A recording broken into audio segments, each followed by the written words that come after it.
كتاب المقال في المنهج إذا فتحناه وفتحنا كتاب المنقذ من الضلال ستجد بأن ثمة تشابها غريبا بين الكتابين، بين المتنين، نفس حركة الشك.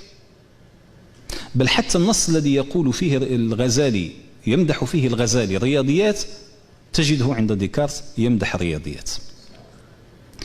ومن هنا الكتابات التي ستنتج لاحقا، هل فعلا ديكارت اطلع على كتاب المنقذ من الضلال، وهل بلغ البعض القول أنه سرق من كتاب المقال في المنهج، سرق من كتاب المنقذ من الضلال وأعاد بناء عملية المنهج وفق ذلك الكتاب، وظل السؤال عالقا.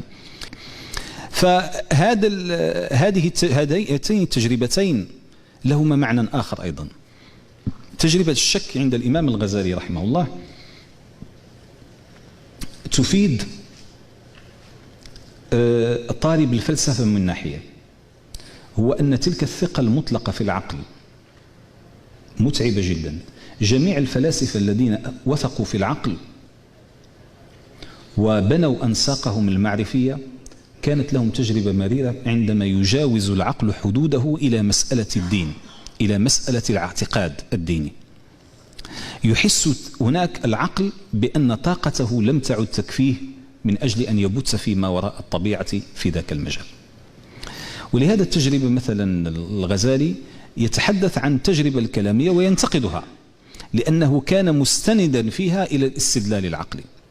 بل يقال أنه سبب لعزلته ولأنه كان قد اشتهر كأستاذ في مدرسته وكان كثير الأموال وكذا كذا، فقرر في لحظة أن يتصدق بكل ماله ويستبقي قوت العيال فقط ويرحل عن بلده إلى مكة. فعندما وصل إلى مكة كان فقط يتعبد ولم يكن يظهر نفسه بأنه هو أبو حامد الغزالي. ولما عرفه بعض أهل مكة في الحج وقالوا هذا هو الإمام الغزالي الكذا، لم يكن هناك فضائيات حتى تعرف الصور يعني. فلما أحس بأنه عرف رحل من مكة أيضا إلى المقدس ليختلي بنفسه ولا يتحادث مع الناس، صامتا لا يتحدث ولا يتكلم بأي معرفة كلامية أو فلسفية، وبقي على ذاك الحال كما يحكي هو نفسه مدة جاوزت 6 سنوات. إذن فهذه التجربة الشكية أنا أعطيها لك من كتاب ديكارت، يقول فيها كلمة مهمة جدا. يقول إن العملية التي سأقدم عليها، هو يحس بخطرها، يحس بهذه الجرأة الشك العقلي، إن العملية التي سأقدم عليها عملية هدم ضخمة، هدم من الجذور لمختلف البنية المعرفية التي أحملها، ولا أنصح بها كل الناس، لا أنصح بها كل الناس. وأعطى مثالا، قال لأننا قد نشهد شخصا في مدينة لاحظ بأن بناءه أي بيته لم يعجبه، فيقرر هدم البيت وإعادة بنائه من جديد.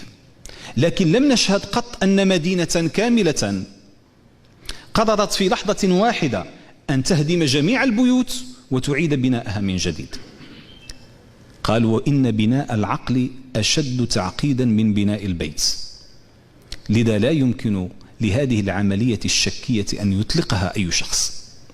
تلاحظ كثير من شبابنا نحن مثلا الذي يقرأ شيئا من الفلسفة، يعني يذوق شيئا من الفلسفة ويتشرب بعد مصطلحاتها، يحس بشيء من العجب لذاته ولعقله، فيبدأ في عملية إطلاق الشك في كذا وفي كذا وفي كذا وفي كذا حتى في ثوابت الدين، ويعيش تجربة مريرة بعد ذلك، لأنه ينسى شيئا مهما، لأن الشاب في تلك اللحظة ينسى شيئا مهما، وهي أن البناء النفسي للإنسان مكون من جانب الوجدان ومن جانب التفكير المعرفي. لا يمكن أن تشتغل بالتفكير المعرفي وحده، ستصرخ حاجة الوجدان، فيصل إلى أزمات خطيرة جدا بسبب هذه الجرأة الزائدة بدون أدواتها.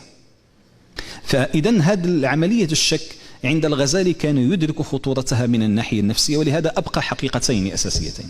الحقيقة الأولى هي الأخلاق. لاحظ، إنني أهدم كل شيء، ولكن من الواجب أن أبقي المسألة الأخلاقية معتقدا بها، وإلا صرت حيوانا، فينبغي أن ألتزم بالقيم والثوابت الأخلاقية. فهي مسألة لم يشك فيها بل وضعها. فيلسوف آخر رغم كونه ملحدا اللي هو إدموند هوسرل في القرن العشرين انتقد ديكارت على الشك، ورغم كونه ديكارتيا في المنحى العام، هو فينومينولوجي وكتب كتاب تأملات ديكارتية. فماذا قال؟ قال بمنهج التعليق وليس بمنهج الشك. فقال إن ديكارت أخطأ في الشك في الوجود، وكان من الواجب عليه أن يضع منهج التعليق، أي يضع الوجود بين قوسين ولا يشك فيه. فإذا كان هذا ملحد يضع الوجود بدون شك ويشك في عملية جذرية الشك لديكارت، فكيف بنحن المسلمين الذين ينبغي أن نطلع على الفلسفة ويكون عندنا إدراك منهجي جيد نضع فيه الأمور بموازينها. هذا على ذكر الغزالي وتجربته الروحانية والعقلانية والتجربة الشبيهة له بتجربة ديكارت.